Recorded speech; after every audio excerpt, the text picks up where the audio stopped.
The world was in turmoil as the darkest days of World War II consumed Europe.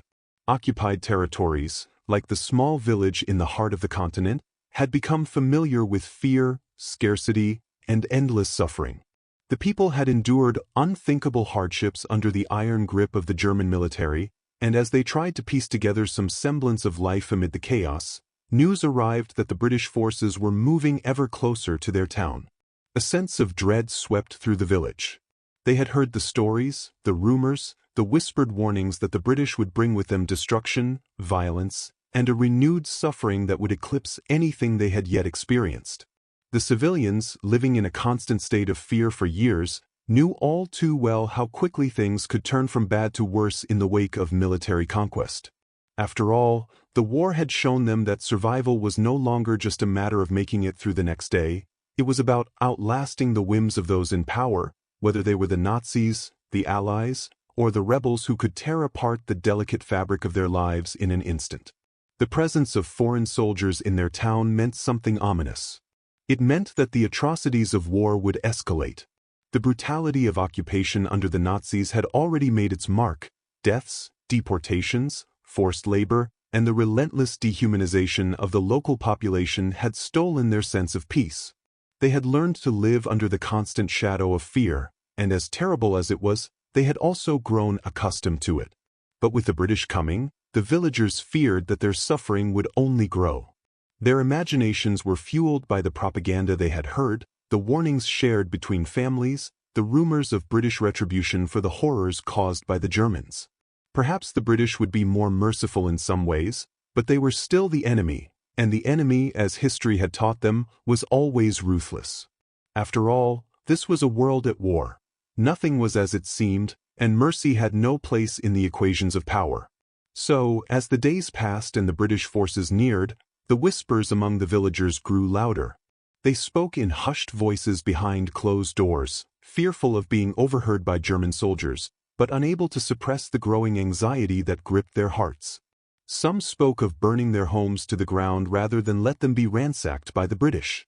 Others feared the worst, that the soldiers would treat them as they had heard soldiers sometimes treated civilians, with no regard for life, no distinction between combatants and innocents. The German occupiers had left their mark. They had exploited the people, extracting everything from them, resources, labor, dignity, leaving them a hollow shell of their former selves. The civilians had grown hardened, their capacity for fear diminished, not because they had grown stronger, but because the terror they had lived through had dulled their ability to react. It wasn't that they weren't scared, it was that they had become numb to the endless waves of hardship that rolled in day after day.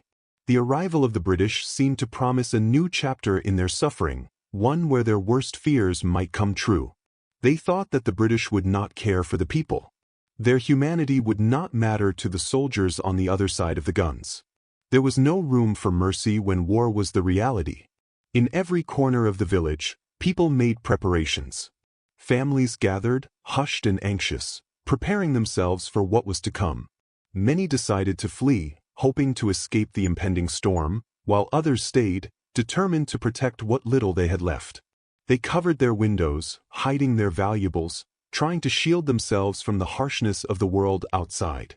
Some took up arms, expecting to be forced into battle, or at least to protect their families from the inevitable destruction. But for all their preparation, none of them knew what the British would truly bring with them. No one knew what kind of people they were, or how they would treat those they found waiting. The rumors had painted them as merciless, as cruel, as cold-hearted as their German counterparts. In the silence of the night, one could hear the muffled prayers of the townspeople, each hoping for a miracle, hoping that they might somehow escape the violence that seemed inevitable. The very thought of a British soldier conjured images of a ruthless, calculating force that would show no mercy to those caught in their path. Yet, even as they whispered of the horrors they imagined, there was a flicker of doubt in some. A few of the older generations, those who had lived through the Great War, recalled stories of British soldiers who had shown kindness in the past, stories of men who had extended a hand to help a stranger, of soldiers who, in moments of quiet, had been as human as anyone else.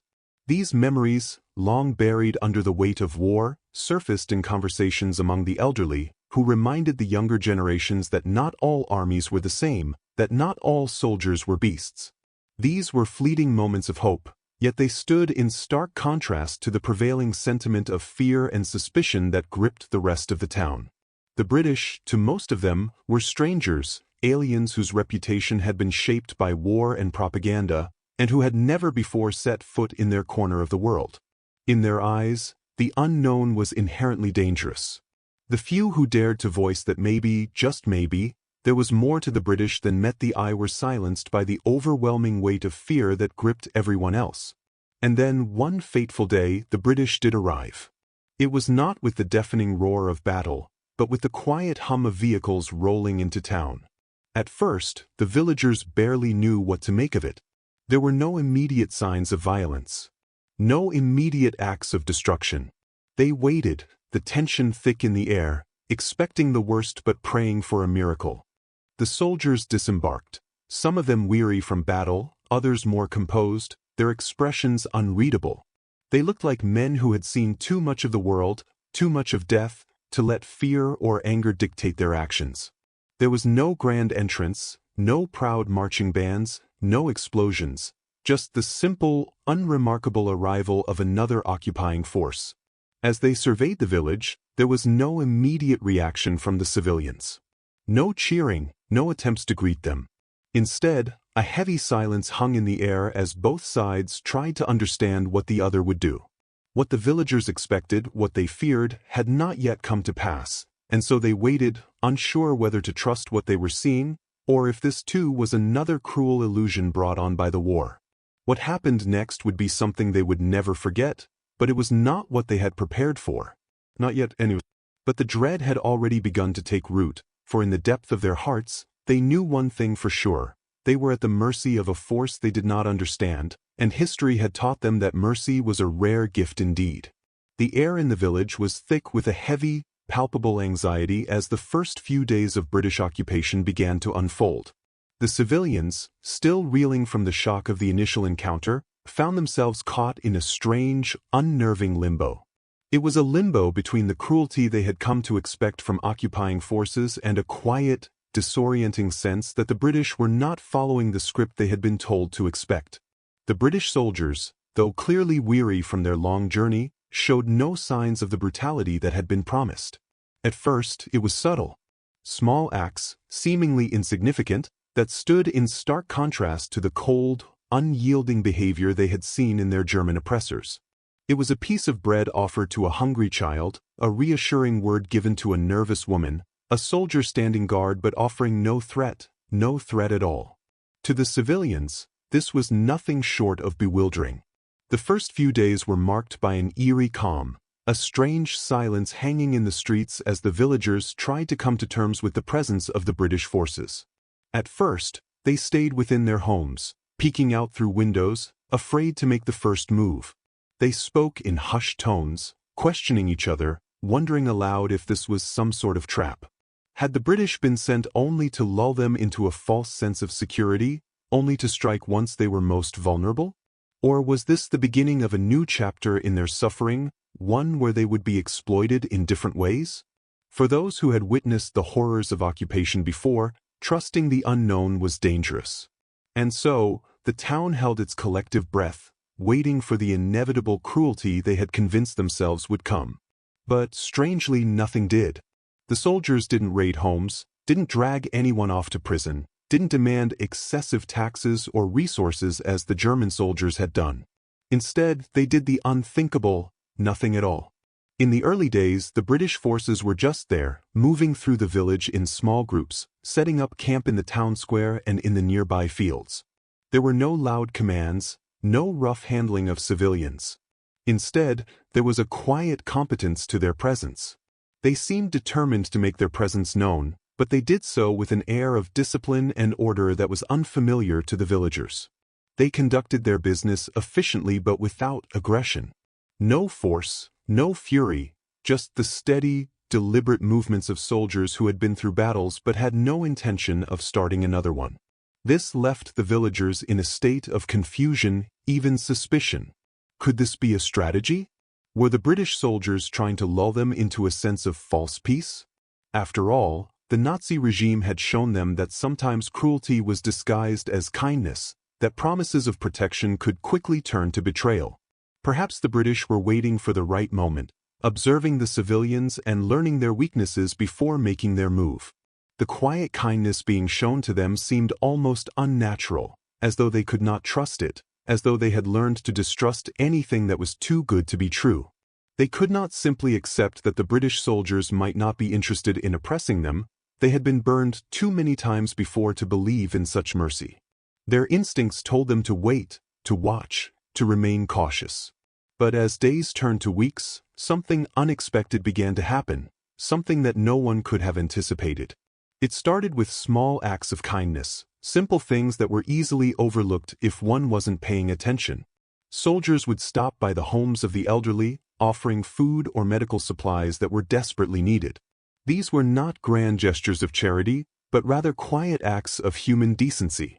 A young soldier might pass by a family's house, nod at the children playing outside, and hand over a piece of bread.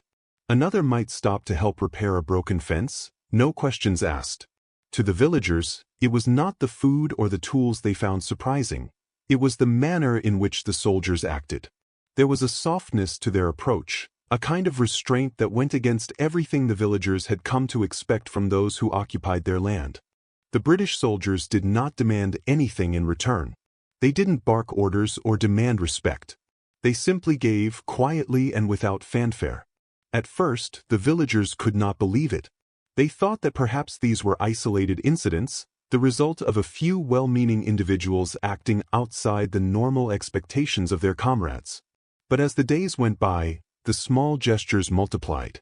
It became clear that the British soldiers were not merely being kind out of some tactical necessity, they were being kind because they had chosen to be. This was not an act to win over the hearts of the people. No, this was a human connection that transcended the boundaries of nationality or war. The soldiers seemed to understand the weight of the moment, the importance of their behavior in a time when humanity itself had been so thoroughly shattered by conflict. It was an instinctive decency, perhaps born from the scars of war itself, that drove them to show compassion to a people they had never met. The villagers began to notice this kindness, though it took them time to accept it fully. Slowly, they started to let their guard down. At first, it was only a little. They would accept food from the soldiers but look away, as though embarrassed to acknowledge the kindness. Then they began to thank them, though their words were still cautious, filled with the weight of suspicion. They had been burned by too many false promises, had seen too much betrayal to trust easily. But with each passing day, the veneer of fear began to crack, and slowly, cautiously, a fragile trust began to take root. It was the beginning of a quiet revolution, not one of armies or weapons, but of the heart. The soldiers, too, began to change. They had come to liberate the people, yes, but as they spent more time with the villagers, they began to understand that liberation was not just about military victory, it was about restoring dignity. They began to see the civilians not as a conquered people, but as individuals whose lives had been shattered by the war. And in that recognition, a deeper empathy grew. The soldiers, many of them young and untested in the brutal realities of occupation, began to see themselves not as oppressors, but as human beings sharing a moment in time with others who had suffered just as they had. But for the villagers, this growing kindness from the British forces was a puzzle that they were still trying to solve. Could it be real? Could it be possible that, after all this suffering, there was finally someone who would not harm them, who would not take from them? It was as if the world they had known, built on the foundation of fear, was crumbling. They no longer knew how to react to this new reality. They didn't know how to make sense of it, and yet, deep inside, they felt something stirring, something that had been absent for so long: hope. The villagers, still unsure and cautious, started to experiment with small acts of their own. A farmer, who had been too afraid to speak to the soldiers before, offered some of his harvest in exchange for a simple tool. A mother, who had kept her children at a distance from the soldiers, allowed them to play in the village square, where the soldiers watched over them with a tenderness that was almost paternal. And for the first time in years, the civilians found themselves seeing their invaders not as a faceless, nameless force of destruction, but as human beings, flawed, yes, but human nonetheless. And so, the village began to change, quietly and imperceptibly. The fear that had been its constant companion for so long was still present, but it was no longer the overwhelming force it had once been. The soldiers had brought with them not just food and medical supplies, but a reminder that, even in the most brutal of times, there could be moments of kindness. These moments were fleeting, but they had the power to change everything. And though it was still too soon for the villagers to fully trust the British soldiers, they began to wonder, could it be possible that this time, the kindness was real? Could it be that, in the face of all the horrors of war, something good could finally emerge from the ashes? They did not know the answer yet, but for the first time in years, they allowed themselves to believe it might be possible. As the days turned into weeks, the uncertainty that had once gripped the village began to shift. The British soldiers, who had first appeared as a distant, threatening force, now seemed more like an enigma, an anomaly in the harsh landscape of war. There was no denying that their arrival had not followed the expected script. Where the villagers had feared brutal occupation, they were now confronted with something they hadn't even dared to hope for: kindness. But as this new reality unfolded, so too did the complexities of trust, human connection, and the powerful weight of history. The villagers were still hesitant, still suspicious, but the growing sense of relief, however guarded, began to replace the fear that had defined their existence for so long. The British soldiers, too, were not unaffected by the situation. They had come to liberate the villagers, to drive the German forces from their land, but in doing so, they had stumbled upon something unexpected: a profound humanity within the very people they had been trained to view as victims. They had come as liberators, yes, but what they had not fully anticipated was the depth of the emotional devastation the war had wrought on the civilian population. They had known war and its destruction. They had seen the bombed cities, the bloodied battlefields, the pain of their own comrades. But they had never fully understood what it meant to live in a constant state of terror under the oppressive weight of occupation for years on end. And so, as they moved through the village, carrying out their orders with discipline and efficiency, something remarkable began to happen. They began to see the villagers not as passive recipients of their aid, but as individuals, each with their own scars, each with their own stories. For the first time in a long while, the soldiers began to ask questions, not just about tactics, not just about the military strategy that brought them here, but about the lives of those they had come to protect. They were no longer just soldiers, and the villagers were no longer just civilians. There was a bridge, though fragile and tentative, being built between the two groups, forged not by military might, but by the simple, powerful act of seeing one another. It wasn't something that could be easily defined, nor was it something that could be easily put into words, but it was there, unfolding slowly in the spaces between the British and the villagers, in the glances exchanged, in the subtle smiles, in the quiet understanding that passed between them. At first, the villagers didn't know what to make of this change. They had been conditioned to expect nothing but cruelty, to see every stranger as a potential threat, to guard their hearts against the possibility of being deceived again. But as the British soldiers continued their interactions, offering food, repairing homes, distributing medical supplies, it became increasingly difficult to ignore the depth of their kindness. The soldiers didn't just give, they listened. They sat with the villagers, heard their stories, and expressed empathy for the suffering that had shaped their lives. It was as though the very act of helping, of being present, was as important as the material aid they brought with them. The villagers, once reluctant to even meet the soldiers' eyes, began to lower their guard, slowly at first, like a flower unfurling its petals to the sun. It was during these moments of quiet interaction that the soldiers' true character began to emerge. They were not there to conquer, to dominate, or to impose their will. They were there to help, to rebuild what had been broken, to restore some semblance of dignity to a people who had suffered far too long. Some of the soldiers had lost everything in the war: brothers, friends, homes. Many had seen horrors beyond imagination. And yet, in the midst of this destruction, they found the capacity to offer something far more valuable than military victories. They offered their humanity, a gift that was given not out of obligation, but out of an innate sense of solidarity and compassion. The villagers, at first hesitant to accept these acts of kindness, began to come to terms with the reality that they were no longer living under the shadow of their former oppressors. Slowly but surely, a shift took place in the hearts of the people. They began to see the British soldiers not as invaders, not as enemies, but as fellow human beings, individuals capable of both strength and compassion. It was a difficult process, one marked by doubt, by fear, by a deeply ingrained mistrust that could not be easily shaken. But as the days passed, the villagers began to open up to the soldiers in ways they had not expected. The soldiers, for their part, continued to show empathy and patience. They did not rush the villagers, they did not try to force a bond. Instead, they allowed it to develop naturally, trusting that the small, everyday acts of kindness would eventually create the foundation for a relationship built on mutual respect. They helped to rebuild homes that had been destroyed, offering what little supplies they had. They treated the villagers as equals, rather than subjugates, which was an entirely new experience for the people who had grown accustomed to being treated as little more than pawns in a larger game.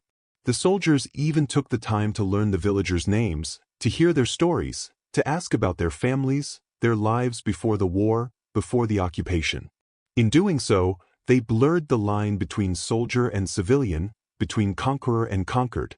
They were not simply occupying their town, they were becoming part of their world. As the weeks wore on, the villagers began to experience something that had seemed impossible just a short time before, a sense of normalcy. It was a fragile, tentative feeling, like the first breath of spring after a long, cold winter. The British soldiers did not seek to impose their authority in the same way that the German occupiers had done. Instead, they worked alongside the villagers, helping to restore what had been lost. They brought food and medical supplies, but more importantly, they brought hope. The villagers who had lived with the weight of oppression for so long were beginning to see that there was more to the world than violence, more to humanity than cruelty. The actions of the British soldiers, simple acts, really, began to chip away at the walls the villagers had built around their hearts. For the first time in years, the villagers allowed themselves to hope. Hope was a dangerous thing in the midst of war, a fragile, fleeting thing that could be easily crushed. But hope, once rekindled, became a powerful force, one that began to change the entire atmosphere of the village. The once quiet streets began to hum with a new energy. People began to venture out of their homes, no longer fearful that every soldier they saw would bring with him pain and suffering. Instead, they saw the British soldiers as protectors, as individuals who were there to help, not harm. It wasn't an easy transformation, it didn't happen overnight, but it was undeniable. In the course of just a few weeks, the relationship between the British soldiers and the villagers had undergone a profound shift. The soldiers had not come with guns blazing, had not demanded anything in return for their help. They had simply offered kindness, and in doing so, had earned the trust of a people who had long ago given up on trusting anyone. The villagers, once so steeped in fear, now began to see the British soldiers as human beings, as individuals with their own pain, their own suffering, and their own hopes for a better future. And so, as the days went by, the kindness of the British soldiers began to permeate the very soul of the village. It was a quiet, unspoken revolution, a revolution of the heart, of trust, of shared humanity. It was not the kind of victory that could be measured in military terms, but it was a victory nonetheless. For the first time in a long while, the villagers began to believe that perhaps there was more to the world than war, than suffering, than cruelty. Perhaps, they thought, even in the darkest of times, kindness could find a way to bloom. It wasn't perfect, and it wasn't easy, but it was real. And in that reality, something beautiful began to take root. As the days turned into weeks, and the weeks stretched into months, the transformation that had begun with small gestures of kindness became something far more profound. The British soldiers, once seen as strangers, even enemies, by the villagers, were now part of the fabric of daily life. The village, which had once been a place of silence and suspicion, had slowly become a place of quiet cooperation, of shared purpose. The soldiers, whose mere presence had once inspired fear, had now become figures of hope, symbols of a kind of restoration that the villagers had never thought possible. They were not saviors in the traditional sense. There were no grand speeches, no promises of freedom. They were simply people, doing their jobs, acting with a decency that transcended the uniforms they wore. But in this simple, unassuming way, they had managed to undo years of hurt, years of fear, years of isolation.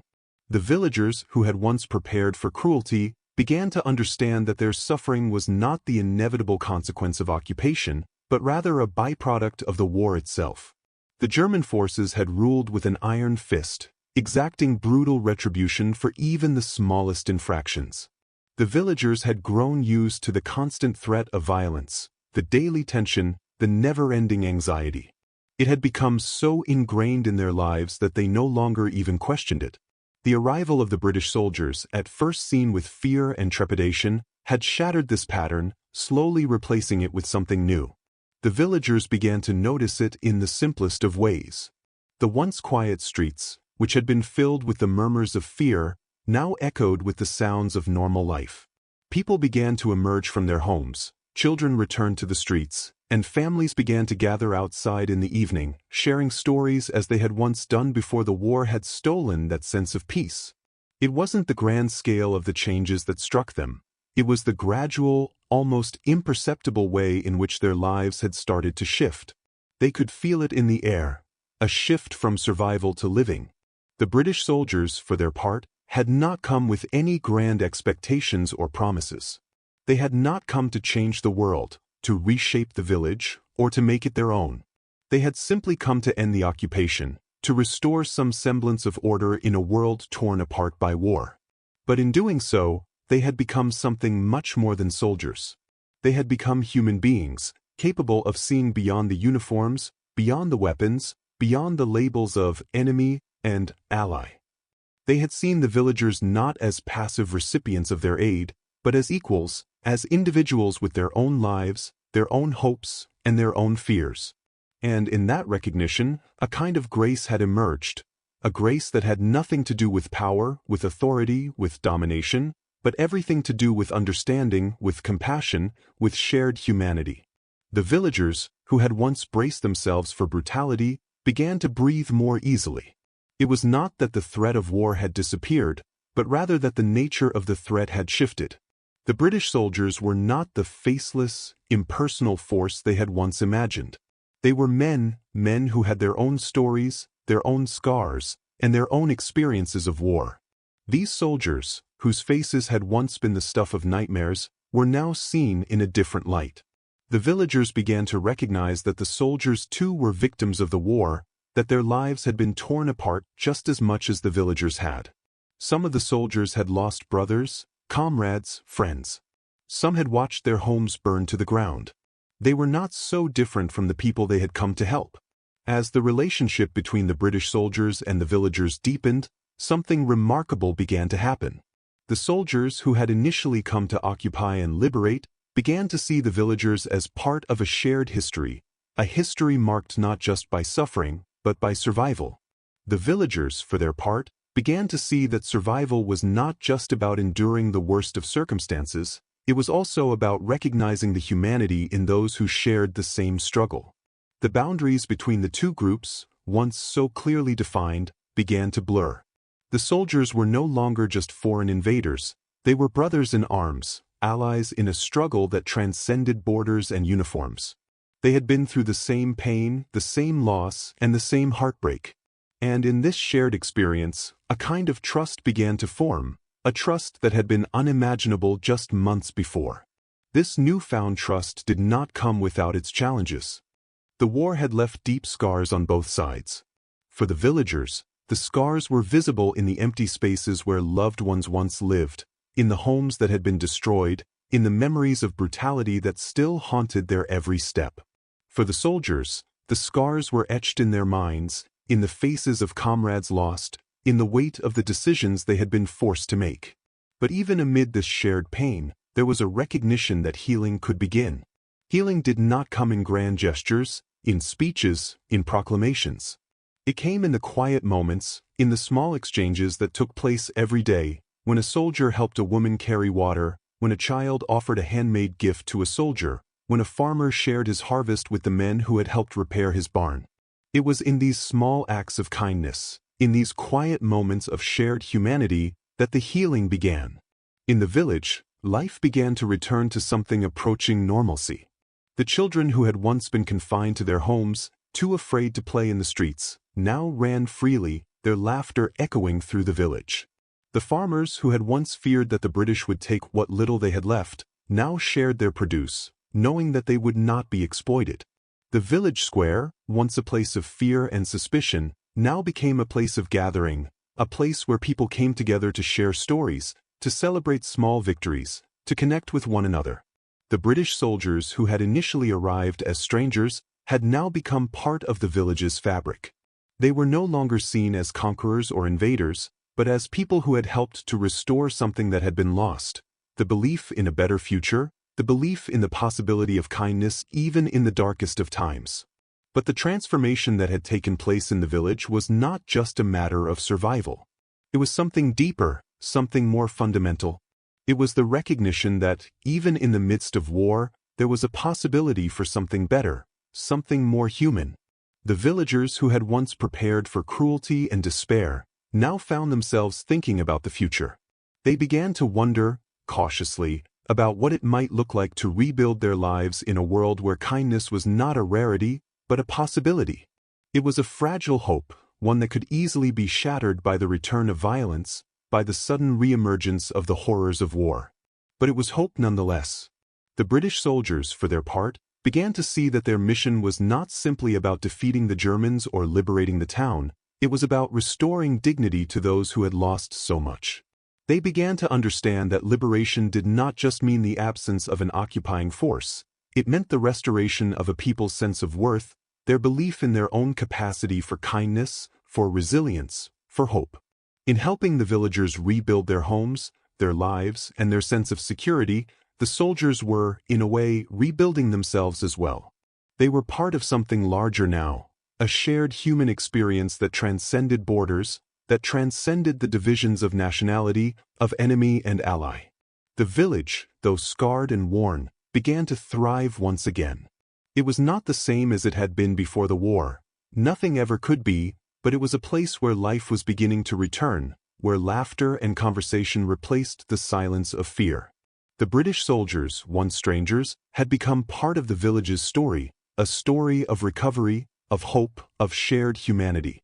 In the end, it was not the victory of one side over the other that defined the village's transformation, but the recognition that in the darkest of times, there could still be light, that kindness, even in the midst of war, could change everything. And in that change, a new chapter began for the village, one defined not by the war that had ravaged it, but by the people who had come together to heal it. As the months passed and the relationship between the British soldiers and the villagers continued to evolve, an unexpected shift occurred, one that would test the fragile trust that had been painstakingly built. The village, which had begun to feel like a place of relative peace after years of fear and uncertainty, found itself once again on the precipice of danger. Though the Germans had retreated, the complexities of war and occupation were far from over. A new threat had emerged, and this time it wasn't from a foreign army, it was the resistance. The local partisan groups, who had fought against the Germans with courage and tenacity, had their own agendas, and their methods were not always aligned with the newly established order that the villagers and the British soldiers had been carefully building. The presence of these groups was felt in the village as a growing tension, one that had little to do with the British soldiers directly but was linked to their presence. The villagers, having already suffered so much, were once again faced with uncertainty. The British had brought them a kind of peace, however fragile, but the resistance fighters who operated in the shadows viewed the British not as allies, but as foreign occupiers with their own agenda. They were not convinced by the kindness that the soldiers had shown, nor were they willing to accept the new order that was slowly taking shape in the village. To them, the British were just another form of foreign dominance, and their presence, however well-intentioned, was seen as an intrusion. The resistance groups, operating from the hills surrounding the village, had their own ideas about how the future should unfold.